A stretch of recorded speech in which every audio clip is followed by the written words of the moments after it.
안녕하십니까. 12월 7일 오전 김경국TV 시작하겠습니다.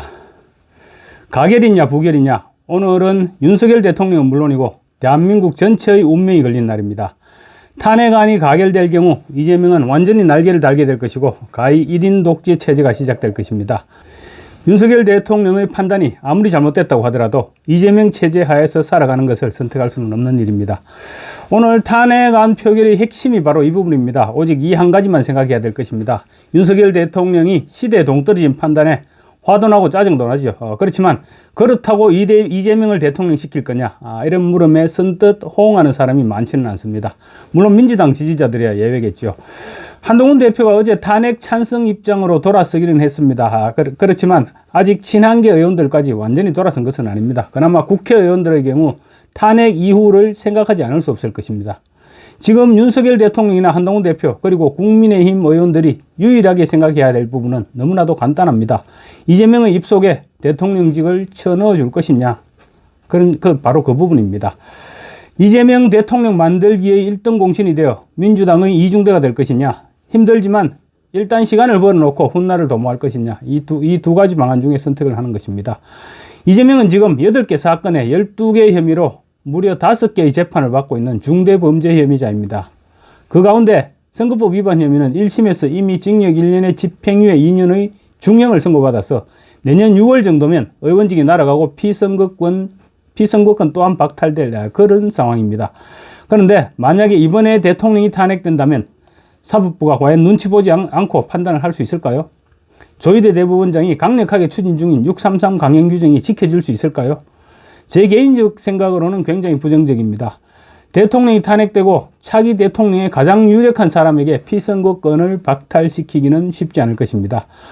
한동훈 대표의 대통령의 조속한 직무 집행 정지, 사실상 탄핵 찬성이죠. 이 같은 입장이 승부수가 될지 아니면 배신자 프레임 속으로 걸어 들어가는 길이 될지는 아직은 알 수 없습니다. 그렇지만 분명한 것은 윤석열 대통령이 탄핵을 당하면 국민의힘은 몰락의 길로 접어든다는 것입니다. 한 대표는 윤석열 대통령에 대한 탄핵이 보수의 멸망이 아니라 보수의 희망이라고 외칠 수 있을까요?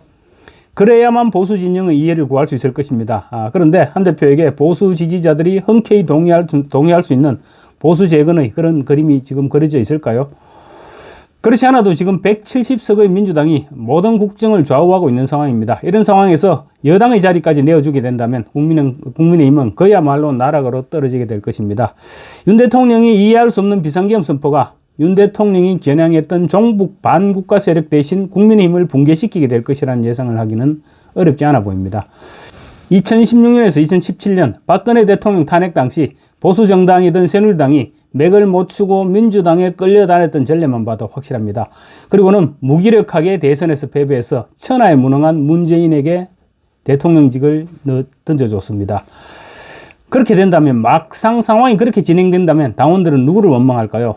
윤 대통령은 이미 책임을 물을 대상도 아닙니다. 과거 박근혜 전 대통령 탄핵 이후 세월이 지나면서 남은 것은 탄핵 찬성에 앞장섰던 유승민과 김무성, 이런 사람들입니다. 한 대표가 끝까지 탄핵 찬성 입장을 버리지 않고 친한계 의원들도 한 대표의 뜻을 따르게 된다면 한국 정치는 양당제에서 일당 독재 체제로 굳어질 것입니다. 108석이나 되는 국민의힘은 아무런 힘을 쓰지 못하고 민주당에 끌려다니게 될 것입니다. 민주당은 심지어 비상계엄 해제 결의 표결에 불참한 국민의힘 추경호 원내대표에 대한 제명까지 추진하고 있습니다. 말도 안 되는 얘기죠. 야당이 여당 원내대표를 제명하겠다고 나서는 것은 여당을 전혀 여당으로 인정하지 않겠다는 것이고, 탄핵 표결을 앞두고 흔들리는 국민의힘을 보니까 그만큼 일당 독재가 자신이 있다, 이런 말이기도 합니다. 그렇다면 우리는 어떻게 해야 할까요? 파국은 막아야 됩니다.